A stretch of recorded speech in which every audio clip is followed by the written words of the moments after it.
Dans cette formation JavaScript qui est une parenthèse, nous proposons de construire une fonction fort précieuse au travers d'une application dédiée. Cette fonction aura pour objectif de tester si les valeurs saisies par l'internaute sont bien des valeurs numériques, des nombres donc, car comme nous l'avons mentionné au travers des précédentes formations, il n'existe pas vraiment de fonction dédiée en JavaScript, et nous avions exploité la combinaison des fonctions isNaN et parseInt pour vérifier si la partie entière de la valeur passée était bien à la fois définie et représentable. Cette fois-ci, au travers de cette application donc, nous proposons à l'utilisateur de convertir les mètres saisis vraisemblablement en données numériques en yard, l'unité de mesure anglaise, et constater au clic sur le bouton que non seulement le calcul de la conversion se réalise en effet, formaté qui plus est, mais qu'en plus, la fonction que nous allons coder retourne des informations supplémentaires prouvant qu'elle a bien maîtrisé la valeur numérique, à savoir ici qu'il s'agit d'un nombre réel. Si d'aventure nous lui avions passé un nombre entier, elle l'aurait reconnu de la même façon en faisant d'abord le calcul de la conversion et en retournant cette information. Si une erreur s'était glissée dans la saisie, comme par exemple un caractère de texte, eh bien, la fonction en avertit l'internaute, effectivement la valeur saisie n'est pas un nombre, donc le calcul ne peut être réalisé. Et puis, pour plus de souplesse et d'ergonomie, nous proposons d'ajouter une fonctionnalité ou des fonctionnalités de traitement intéressantes dans cette fonction, par exemple l'utilisateur qui va malencontreusement saisir un espace ainsi qu'une virgule, qui sont tous deux reconnus comme des caractères de texte, car je vous rappelle que la décimale en programmation est bien le point et non la virgule. Et bien qu'au clic sur le bouton convertir, cela ne gênera pas la fonction qui va retransformer cette valeur en données numériques en remplaçant l'espace par rien, c'est-à-dire en le supprimant, et par contre en remplaçant sa virgule par un point, même si là la valeur est restituée dans son état d'origine, pour effectuer le calcul de la conversion et fournir l'information supplémentaire. Pour ce faire donc, je vous propose de partir d'une structure qui est déjà existante, mais notez que déjà au clic dans la zone de saisie, rien ne se produit alors que l'information par défaut devrait disparaître pour laisser la place à la saisie. Ces sources sont disponibles au téléchargement depuis le site bombage.fr et lorsque vous aurez décompressé le fichier, vous obtiendrez la page web principale à la racine avec ses ressources externes dans les sous-dossiers qui l'accompagnent. Et comme je vous le disais donc, avant de nous soucier du calcul de la conversion, pour commencer le codage en douceur, nous allons faire quelque chose dont nous avons l'habitude désormais, à savoir que au clic dans la zone de saisie, la valeur par défaut doit disparaître, et que si d'aventure la souris quittait la zone d'influence et qu'aucune modification n'avait été détectée, eh bien la valeur par défaut devrait être restituée. Pour ce faire, nous affichons donc la structure HTML de notre page web qui, au milieu, propose ici l'affichage de notre bloc principal, celui justement dans lequel nous allons trouver notre contrôle input d'identifiant ID zone, c'est-à-dire notre zone de texte, suivi du bouton convertir qui n'a pas d'identifiant, car nous n'en avons pas besoin ici. Constatez que ces deux contrôles HTML sont dénués de gestionnaire d'événements, d'attributs on-click par exemple, si bien qu'ils sont neutres et ne déclenchent aucun code. D'ailleurs, il y a bien une section de script en bas de notre page HTML, mais dans laquelle il n'y a aucun code. Je vous propose de commencer par créer cette fois-ci une fonction externe, qui reste dans le fichier, mais disons que nous n'allons pas pour une fois encapsuler le code du traitement de la saisie de la zone directement dans sa balise. Donc, grâce au mot-clé function, nous déclarons notre fonction que nous nommons arbitrairement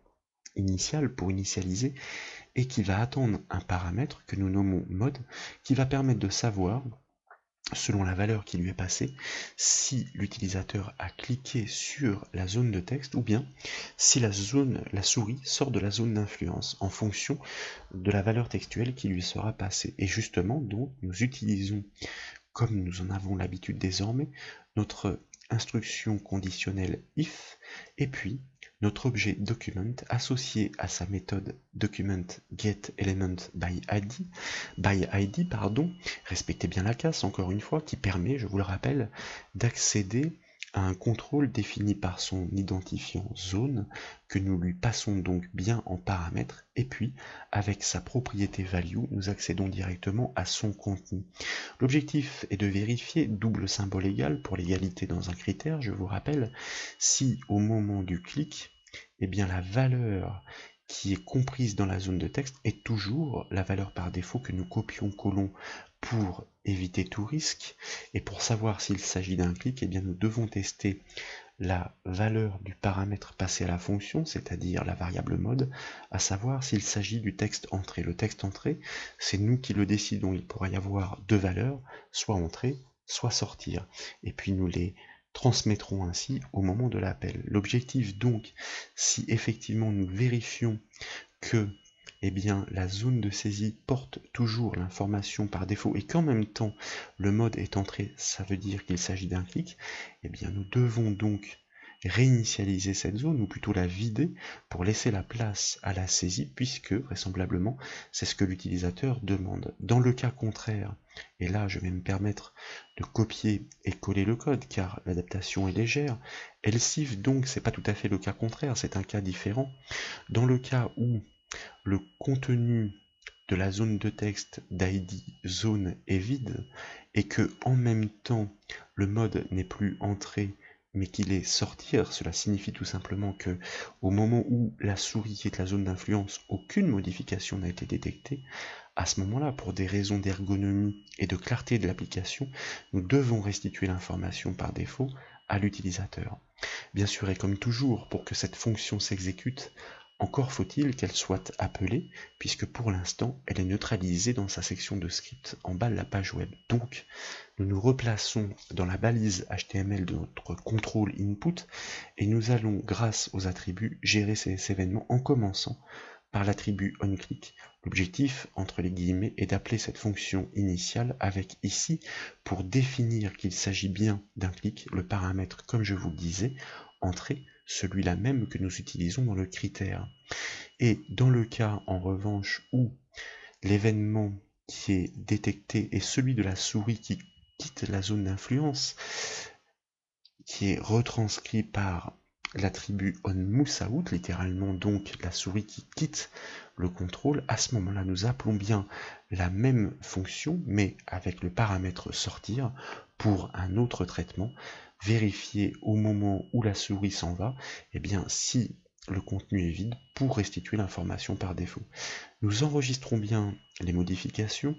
nous retournons sur notre page web que nous rafraîchissons avec la touche F5 du clavier et constatez en effet que désormais, au clic dans la zone de saisie, que l'information par défaut disparaît. Si d'aventure, au moment où elle s'en va, aucune modification n'est détectée, eh bien, elle est restituée. Par contre, et ça c'est intéressant, si nous tapons une valeur qui est différente, du coup plus aucun critère n'est vrai, et donc au moment où la souris quitte la zone d'influence, l'information est conservée, et au moment du clic, il en va de même, elle est conservée de la même façon.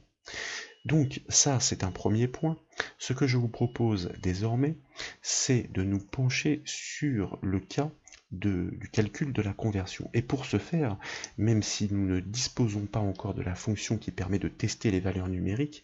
eh bien nous allons commencer par créer la structure de la fonction que nous nommons arbitrairement mais judicieusement conversion et qui doit justement se charger d'effectuer ce calcul après avoir vérifié que la valeur saisie par l'internaute est bien numérique. Comme toujours, ou plutôt comme souvent, nous commençons par déclarer les variables dont nous avons besoin. La variable retour servira à stocker les informations qui seront retournées par la fonction de test numérique que nous allons coder. La variable valFin que nous pouvons écrire dans la continuité donc, comme son nom l'indique, permettra de stocker le résultat du calcul moyennant un coefficient, le coefficient qui établit la correspondance entre les mètres et les yards. Donc je vais essayer de le recopier sans me tromper, mais à la limite, même s'il y a des erreurs dans les décimales que j'ajoute ici. Ce qui nous intéresse, c'est surtout le processus et le principe de cette fonction qui permet de tester les valeurs numériques. Donc nous avons bien un coefficient, en tout cas 3,28 est l'ordre de grandeur correct. Le principe ici, donc notez la présence de la décimale sous forme de point et non de virgule, sous peine de quoi notre saisie ne serait pas reconnue. Vous voyez d'ailleurs que la virgule reste en noir alors que le point, lui, est bien considéré comme la continuité de la saisie d'une valeur numérique décimale, ici en l'occurrence. Le principe donc ici consiste à vérifier avant d'enclencher quelque calcul que ce soit, deux petits critères sur la zone de texte, à savoir déjà, si elle n'est pas vide forcément, si elle est vide, nous n'allons enclencher aucun calcul. Mais dans le même temps, je vous rappelle qu'ici nous doublons le symbole et commercial qui signifie le et en langage JavaScript comme en PHP d'ailleurs, ou encore en C#. Mais qu'en même temps, elle est bien différente de la valeur qui est proposée par défaut, car dans l'un et l'autre cas, ça signifie qu'il n'y a absolument aucune donnée à traiter, si bien que nous ne devons pas enclencher le traitement suivant, ce serait peine perdue, et pour tester que notre structure ici est fonctionnelle, nous allons tout simplement afficher par le biais de la fonction JavaScript alert un petit message à l'utilisateur, en l'occurrence au développeur, nous ici, poursuite du traitement, entre guillemets, je vous rappelle, puisqu'il s'agit bien d'une information textuelle, nous fermons bien les parenthèses et nous ponctuons notre syntaxe par un point-virgule. Alors, avant d'enregistrer les modifications et de réaliser le petit test ici, je m'assure qu'il n'y a pas d'erreur de syntaxe, car parfois, en commentant, effectivement, des erreurs se glissent facilement. Nous vérifions donc que le contenu de la zone de texte identifiant zone n'est pas vide et que dans le même temps, sa valeur n'est pas la valeur par défaut, auquel cas, nous pouvons afficher un message qui signifie à l'utilisateur que la poursuite du traitement peut avoir lieu, en l'occurrence, la vérification de la donnée numérique et aussi le calcul de la conversion. Comme précédemment, pour que cette fonction s'exécute, nous devons l'appeler, donc nous plaçons dans les bornes de la balise du contrôle input, précisément du bouton, pour pouvoir déclencher et gérer l'événement du clic grâce à l'attribut onClick et, entre guillemets, après l'égalité, appeler la fonction conversion avec ces deux parenthèses, car c'est ainsi que nous signons une fonction en JavaScript et dans bon nombre de langages. Nous revenons sur notre application, nous réactualisons la page avec la touche F5 du clavier, et désormais donc, si nous tapons une valeur qui est différente, et que nous cliquons sur le bouton convertir, constatez que vraisemblablement non seulement la fonction est appelée, mais que les deux tests ont été vérifiés avec succès, à savoir que la zone n'est ni vide ni sur la valeur par défaut, et donc le message s'affiche. Si en revanche, effectivement, nous la vidions et que nous cliquions de nouveau sur le bouton convertir, constatez que cette fois-ci plus rien ne se produit, puisque l'un des deux critères, effectivement, n'est pas validé, si bien que le code ne rentre pas dans les bornes de l'instruction if, donc nous avons sécurisé l'application. Il s'agit désormais de pouvoir coder la fonction principale qui nous intéresse ici, celle qui va permettre de tester si la valeur passée par l'internaute, à savoir celle qui est contenue dans la zone de texte identifiant zone, est bien numérique, et nous pourrons ensuite dériver les applicatifs de cette fonction pour de nombreuses applications, ce que nous ferons. Nous prenons soin, néanmoins, puisque le test est un succès, de passer cette ligne du alerte en commentaire en la préfixant de deux symboles slash. Et je vous propose, pour construire cette fonction, afin qu'elle soit portable, de la positionner dans le sous-dossier JS, ici, qui est vide, et par clic droit, nous allons créer un nouveau document texte, et nous allons renommer, pourquoi pas, cette fonction fct, avec l'extension JS, et à validation donc, nous confirmons l'alerte de Windows, oui, nous changeons bien l'extension de notre fichier que nous ouvrons dans notre éditeur pour pouvoir la coder. Et donc, nous allons commencer par créer directement dans ce script externe notre fonction que nous choisissons de nommer testNB et qui, bien sûr, va attendre un paramètre. Ce paramètre, quel est-il? C'est tout simplement la valeur à tester pour savoir s'il s'agit d'une donnée numérique ou non. Et c'est ainsi qu'elle sera appelée. Il faudra qu'elle retourne, bien sûr, quant à elle, une valeur ou des données. Nous commençons par déclarer les variables dont nous avons besoin avec la déclaration de cette judicieuse variable qui consiste en l'énumération de tous les caractères possibles pour un nombre. Donc la chaîne de caractères idéale en quelque sorte. Effectivement, une donnée numérique contiendra forcément l'un des 10 chiffres en partant de 0 et en allant jusqu'à 9. 1, 2, 3, 4, 5, 6, 7, 8, 9. Alors je le lis en même temps, hein, désolé, pour m'assurer que j'en ai oublié aucun. Avec le point pour la décimale, puisque forcément, nous autorisons ici de traiter les nombres réels.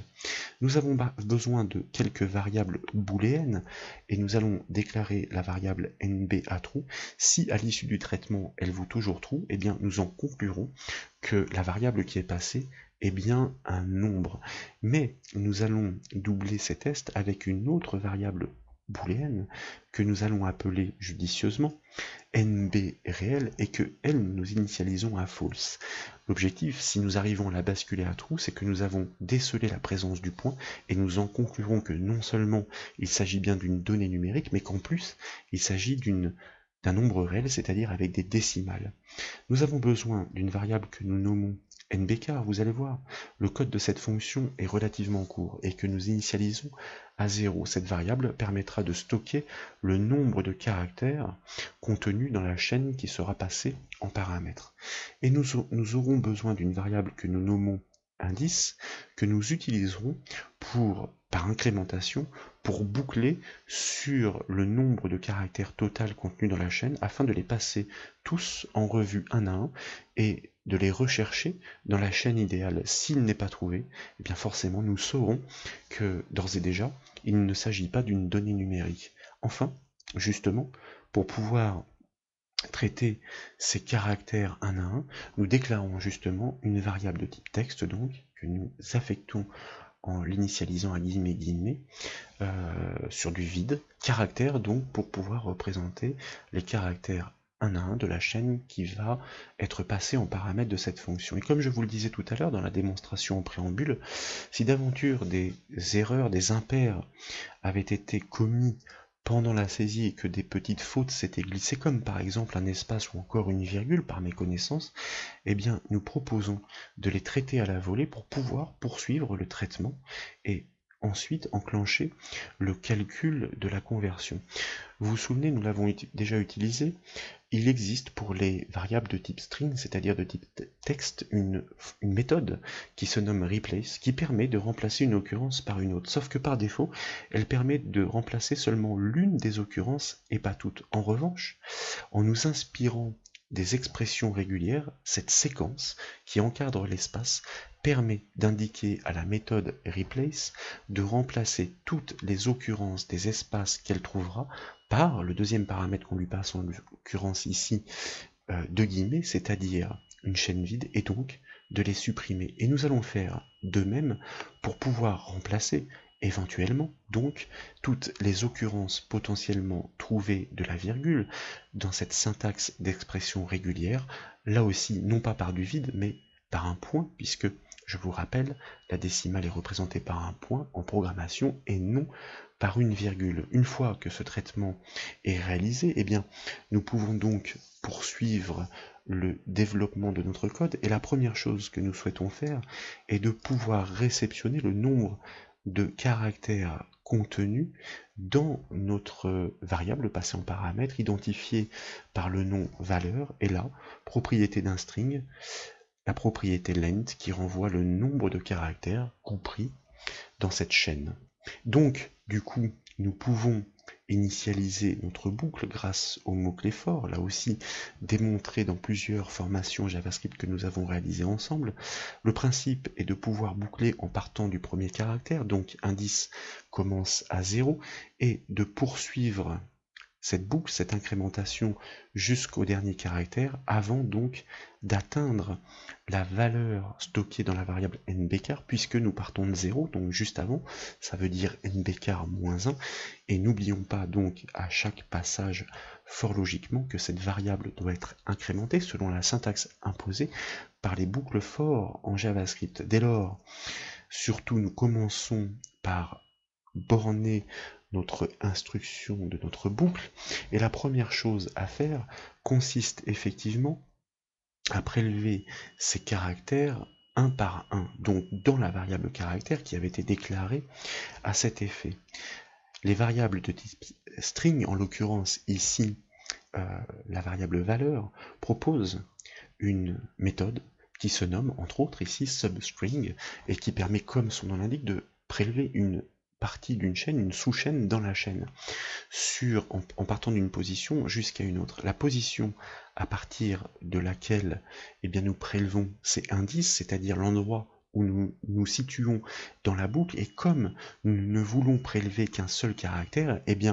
nous allons lui indiquer que le caractère final, c'est indice plus 1. Et donc, à ce stade, nous avons bien, à chaque passage dans la boucle, réussi à isoler l'un des caractères de la chaîne qui est passée en paramètre. Donc, nous allons pouvoir le tester, et pour ce faire, l'objectif est de savoir si ce caractère est bien présent dans la chaîne idéale. Si, d'ores et déjà, ce caractère n'est pas trouvé, nous savons qu'il ne s'agit pas d'une donnée numérique, nous pouvons interrompre le traitement, retourner l'information à la fonction appelante et informer l'internaute en conséquence qu'il doit modifier sa saisie car il ne s'agit pas d'un texte. Et cette fois-ci,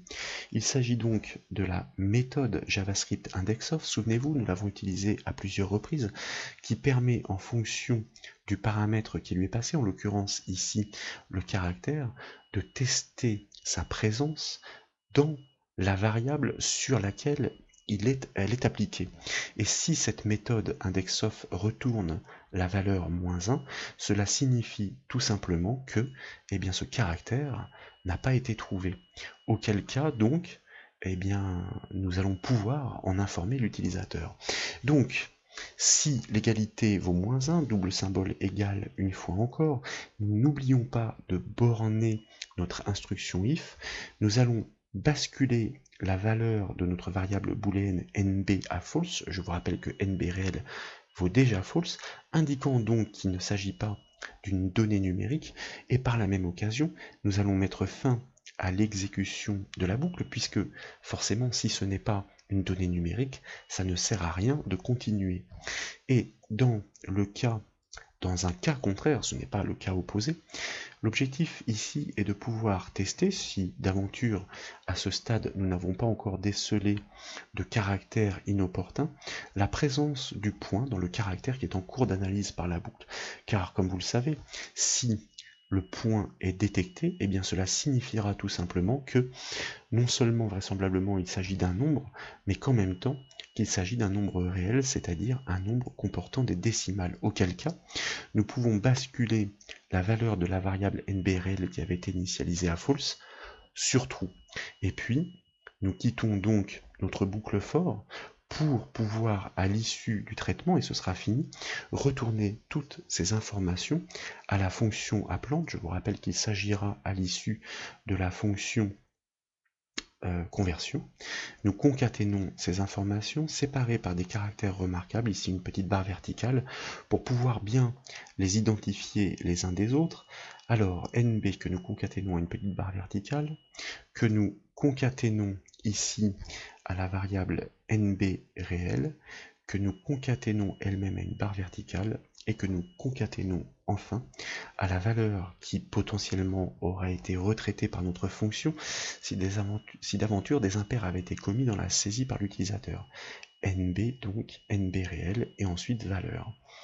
Et le principe va consister effectivement à pouvoir appeler cette fonction depuis notre page web principale, sauf que, comme il s'agit d'un script externe, et comme nous l'avions déjà évoqué dans d'autres formations JavaScript, cette fonction n'est pas connue. Ça veut dire que dans la section aide de notre page web, nous devons déclarer la référence à ce script par le biais d'une balise script avec l'attribut langage, ou plutôt language tant qu'à faire, permettant de spécifier que le langage utilisé est bien du JavaScript et que le src, c'est-à-dire la source, pour que notre fichier puisse aller y pointer, est désigné par le chemin relatif dans le sous-dossier JS. Je vous le rappelle, c'est bien ici que nous l'avons intégré. Dans le sous-dossier JS, donc, avec le nom de fonction, alors pour ne pas me tromper, fct.js, que nous devons ensuite ajouter pour terminer fct.js. Donc, et puis nous pouvons fermer la balise de notre script comme il se doit, et ainsi la référence est effectivement réalisée. Alors, je vais quand même m'assurer par sécurité que j'ai bien reproduit, même s'il s'agit de 3 lettres, du bon nom de fichier ici par copier-coller, c'était bien. Donc, effectivement, en même temps que la page web va se charger, eh bien le script externe va être chargé, si bien que désormais, dans les scripts qui sont situés chronologiquement en bas de page, cette fonction est censée être connue. Sauf que, comme vous le savez, et comme nous l'avons codé, cette fonction ne restitue pas une valeur, true ou false, pour indiquer si le test est un succès sur une valeur numérique ou non. Elle en renvoie 3 concaténées. C'est la raison pour laquelle nous avions déclaré notre variable retour, dans laquelle nous souhaitons réceptionner l'ensemble de ces valeurs. Nous appelons dans un premier temps donc notre fonction testNB, à laquelle nous allons passer l'information saisie par l'internaute, qui n'est autre que ce fragment de code que je prélève, à savoir, grâce à la méthode getElementById qui permet de pointer sur notre control zone et sa propriété derivateValue pour prélever son contenu, eh bien, la valeur à tester passer à la fonction testNB qui va renvoyer ces 3 informations séparées par le caractère remarquable et donc que nous allons découper grâce à la méthode split que nous avons déjà utilisée et qui va transformer à la volée, c'est la souplesse du JavaScript, notre variable retour en tableau de variables, si bien que ce tableau de variables va être constitué de 3 rangées auxquelles nous pouvons accéder par leurs indices, et d'ailleurs nous allons le tester à la volée grâce à une fonction alerte. Nous pouvons indiquer ces indices comme ceci entre crochets. Nous souhaitons vérifier dans un premier temps et avant de poursuivre si non seulement nous avons bien été en mesure d'appeler la fonction, de réaliser le traitement sur la chaîne de caractères et de récupérer les informations qui sont restituées à l'issue. Il y a donc la première valeur, qui est censée être la variable booléenne pour le test numérique, celui du test sur le nombre réel, et enfin la restitution à l'identique, si elle n'a pas été purgée, de la valeur passée en paramètre, soit celle saisie par l'utilisateur. Donc je vous propose d'enregistrer les modifications, de revenir sur la page web et de réactualiser la page cette fois-ci avec le raccourci clavier CTRL F5 pour forcer le cache à se vider, car désormais nous avons un script externe qui a été intégré dans la déclaration. Nous tapons une valeur numérique et constatez, c'est parfait à ce stade, que les informations non seulement ont bien été traitées par notre script externe, mais en plus qu'elles ont été restituées, réceptionnées, vraisemblablement que notre donnée est bien reconnue comme un nombre décimal et qu'il est restitué. Si d'aventure nous tapions en revanche un caractère de type texte et que nous cliquions sur notre bouton convertir, constatez que la sentence est sans appel, false, signifiant que la valeur est décelée comme non numérique et que le traitement donc ne pourra pas se produire. Qu'en est-il si en revanche nous tapions un nombre entier, true, false, ça veut dire que le décimal n'est pas reconnu, effectivement c'est juste un nombre entier, mais donc le traitement est autorisé, pas de souci. Et si d'aventure nous incluons des caractères vraisemblablement non autorisés, mais qui seront corrigés à la volée par notre fonction, pas de souci, c'est bien un nombre qui plus est décimal, et vous voyez qu'il est restitué ici, sans espace, et avec le point à la place de la virgule. Donc notre fonction permettant de tester les valeurs numériques semble parfaitement opérée, si bien que vraisemblablement à l'avenir, nous pourrons l'utiliser, la porter et l'appliquer pour d'autres applications. Il s'agit donc ici de finaliser cette petite application en réalisant le calcul de la conversion, mais pour réaliser le calcul de la conversion, faut-il encore s'assurer que,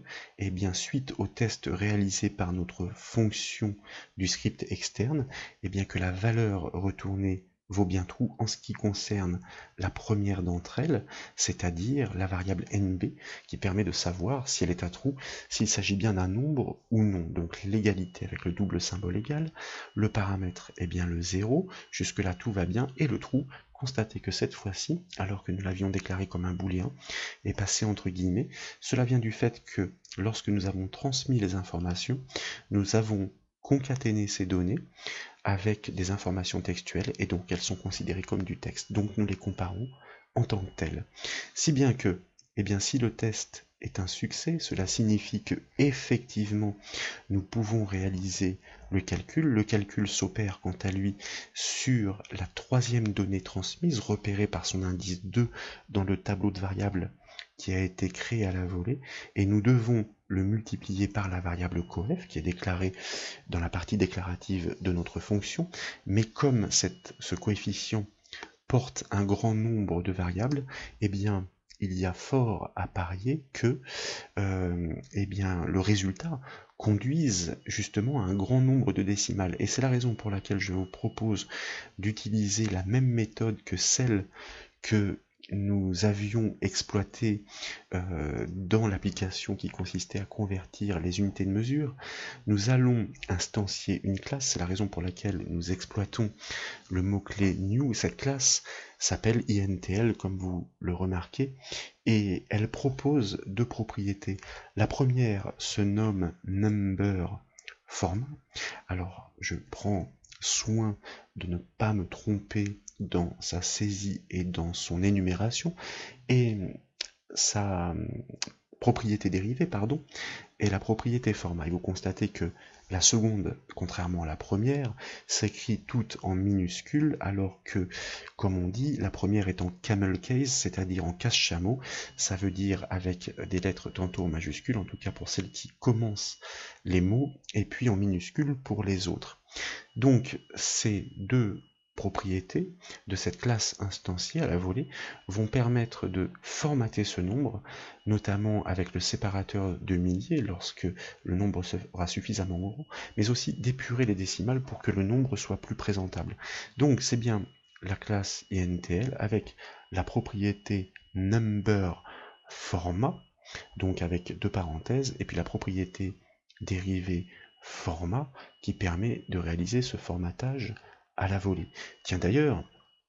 pour réaliser un petit test à ce stade, nous pourrions pourquoi pas, avant de restituer les informations dans le calque dédié prévu à cet effet, réaliser un petit test temporaire par le biais d'une fonction alerte. Qu'en est-il en effet si nous réactualisons la page, que nous tapons une valeur numérique et que nous cliquons sur le bouton convertir, constatez effectivement que la présentation est tout à fait correcte. Ça veut dire restituer avec un formatage et un nombre de décimales qui n'est pas trop important et disgracieux.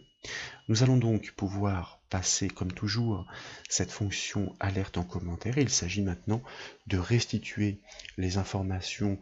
pour l'internaute, et donc je vais récupérer des fragments de code de manière à ne pas avoir à tout réécrire, sauf que cette fois-ci, nous allons directement écrire non plus dans le contrôle HTML zone, mais dans le contrôle HTML qui est situé en dessous et qui se nomme résultat, comme vous le constatez. Le contrôle qui se nomme résultat, c'est celui-ci. Et donc, il faut bien le spécifier par son nom dans la méthode getElementById, et ce n'est forcément pas la propriété value. La propriété value est la propriété qui est associée au contrôle input HTML. Lorsque nous écrivons dans un div, un calque, il y a les propriétés innerText et inner HTML. HTML tout en majuscule pour les 4 dernières lettres. Tout simplement parce que grâce à cette propriété, nous allons pouvoir y inclure des zones, des balises HTML qui vont être restituées et interprétées directement par la page web. Donc il s'agit ici, dans le cas où la conversion a pu en effet se réaliser, de restituer certaines informations en commençant par la valeur saisie à l'origine par l'utilisateur à concaténer par son unité de mesure, c'est-à-dire le M, après un espace, d'associer un saut de ligne, balise BR, le symbole égal tout simplement, et vous me voyez venir pour dire par exemple 12 mètres est égal à tant de yards. Alors ça je ne vais pas le faire de tête, vu la complexité du coefficient qui permet l'équivalence entre ces deux unités de mesure. Après le symbole égal que nous isolons sur une ligne, puisque nous le faisons suivre d'une balise BR, eh bien nous concaténons avec la variable valfin qui résulte de la réception des données de la fonction du test numérique et du traitement après calcul effectué par la classe instanciée, que nous concaténons à son unité de mesure, le YD en abrégé, pour yard, et puis nous ponctuons notre syntaxe par un point-virgule comme toujours. Il s'agit ici d'ajouter des informations supplémentaires comme le proposait la démonstration en préambule, c'est-à-dire après le calcul de conversion fourni à l'utilisateur, eh bien prouver que nous avons réussi à manipuler ces nombres et déterminer s'il s'agit bien d'un nombre entier, d'un nombre réel ou encore d'un texte. Et donc si la variable retournée par la fonction de traitement numérique à la rangée 1, c'est-à-dire NB réel, vaut true, nous savons qu'il s'agit effectivement d'un nombre réel, et c'est la raison pour laquelle nous souhaitons l'afficher à la suite dans notre div. Donc, eh bien, dans ce cas où le test est vérifié, dans l'enchaînement des critères, nous allons concaténer, je vous rappelle le plus égal pour pouvoir reprendre la concaténation, c'est-à-dire récupérer la valeur précédente et puis lui associer les informations suivantes avec cette fois-ci deux sauts de ligne pour espacer cette information supplémentaire et indiquer à l'internaute que le nombre fourni, par exemple, est bien réel. Le nombre fourni est un réel. Comme ceci. Et dans le cas contraire, donc, si ça ne vaut pas 1, forcément, comme nous sommes dans le test, le premier test qui, lui, a réussi, ça veut dire que ce n'est pas un réel, certes, mais qu'il s'agit néanmoins bien d'un nombre, et donc qu'il s'agit bien d'un nombre entier, else donc, et puis nous allons ensuite copier et coller notre ligne de code pour indiquer à l'utilisateur qu'il s'agit d'un nombre entier, ce que nous ajoutons et que nous adaptons dans notre propriété inner.html. Par contre, dans le cas contraire, c'est-à-dire si le premier test a échoué, d'ores et déjà retourné par notre fonction de test numérique, nous savons qu'il ne s'agit pas d'une information de type numérique, si bien que nous allons l'afficher directement dans le div résultat pour demander à l'utilisateur de corriger eh bien, la saisie erronée qu'il a réalisée. Donc conversion impossible. Par exemple, donc après à vous de voir l'information que vous souhaitez fournir à l'internaute, et ici nous allons dupliquer notre balise BR pour on va dire aérer la présentation. Voilà, la valeur saisie par exemple n'est pas un nombre, ou bien la valeur saisie est un texte. La valeur saisie n'est pas un nombre. Qu'en est-il donc? Eh bien pour parfaire la démonstration de l'application de ce code que nous enregistrons, nous revenons sur notre page que nous rafraîchissons. Si nous tapons par exemple une valeur décimale et que nous cliquons sur le bouton convertir, constatez que le résultat est très intéressant puisque en même temps que le calcul se réalise bien, le test numérique est effectué et que notre fonction prouve qu'elle maîtrise les valeurs qu'on lui passe. Ici, elle reconnaît qu'il s'agit bien d'un nombre réel. Si nous tapons 12, il s'agit d'un nombre entier, pas de souci, la conversion se réalise et l'information est elle-même retournée. Et si nous glissons une petite erreur dans la saisie, eh bien remarquez que l'information, alors oui, ici je vois que, vous voyez, c'est pas très grave, j'ai voulu m'empresser, en fait il y a une double concaténation dans la mesure où dans le else ici, nous conservons les informations précédentes à cause du plus égal, hein, c'est l'avantage, ou plutôt on va dire les inconvénients du copier-coller, eh bien les informations précédentes que nous concaténons aux nouvelles. Si je reviens donc pour réaliser l'exécution jusqu'au bout, que cette fois-ci je glisse une erreur, que je commets une erreur, d'où c'était, voilà, la valeur est remplacée, conversion impossible, la valeur saisie n'est pas un nombre, et puis pour parfaire la démonstration, comme je vous le disais, avec des espaces, une virgule à la place du point. Est-ce que la conversion se réalise bien? C'est parfait. Comme vous le remarquez, voici la valeur d'origine. Voici la valeur convertie retraitée, reformatée, et la conclusion qui est fournie par notre fonction JavaScript de test numérique qui existe désormais. C'est la nôtre, elle est portable puisqu'elle est dans un script externe. Voilà pour cette petite vidéo, j'espère qu'elle vous a plu. Si c'est le cas, je compte sur vous comme toujours pour mettre un petit j'aime. Et comme vous le savez, vous pouvez retrouver toutes les autres formations sur le site bombache.fr. Je vous remercie.